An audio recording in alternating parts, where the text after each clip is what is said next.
వీళ్ళు ఏ ఉమ్మడి రాష్ట్రంలో కాంగ్రెస్ ప్రభుత్వం సాధించలేంది, అనుమతులు పొందలేంది, ఒప్పందం కుదుర్చుకోలేంది, వీళ్ళు కేసీఆర్ గారు లౌక్యత ప్రదర్శించి ఏదైతుందో 2 బ్యారేజీల అదనం అయినప్పటికీ కూడా ఏదైతున్నదో వీళ్ళు 240 టీఎంసీ లభ్యత పొందే విధంగా వీళ్ళ Pranahita Chevella project redesigning. Kaleshwaram project is nothing but A redesigning of Pranahita Chevella project. దాన్ని ఏదైతుందో అనుమతులు పొంది వాళ్ళు ఏదైతుందో కేవలం దశాబ్ద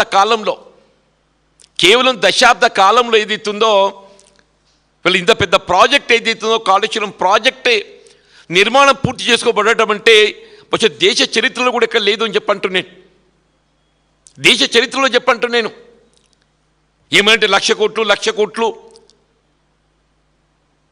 వీళ్ళు 1,00,000 కోట్లు మీరు టోటల్ అంచనా వ్యయాన్ని మనం పరిగణలోకి తీసుకుంటే ఏ లక్ష్మీ బ్యారేజ్ మేడిగడ్డ వద్ద వీళ్ళ పియర్స్ కృంగిపోయానని చెప్పి భావిస్తున్నామో it is just less than 500 crores.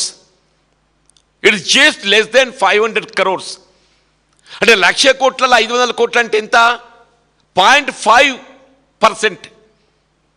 Total Kaleshwaram project అంచనా ఇవాళ మీరు 1,00,000 కోట్లుగా భావించినా కానీ ఇవాళ మనకు లక్ష్మీ బ్యారేజ్ మేడిగడ్డ వద్ద కృంగిపోయిందని చెప్పని భావించేది కేవలం జస్ట్ 500 crores అంటే లెస్ దెన్ 5%.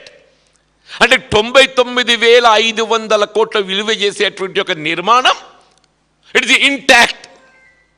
కాళేశ్వరం ప్రాజెక్టు 1,00,000 కోట్ల అంచనా అని చెప్పని భావించినా ఇవాళ మనకి ఏదైతుందో అది జరిగిన ఇవాళ పియర్స్ కృంగుదల అనేది it is less than 500 crores అంటే 99,500 crores.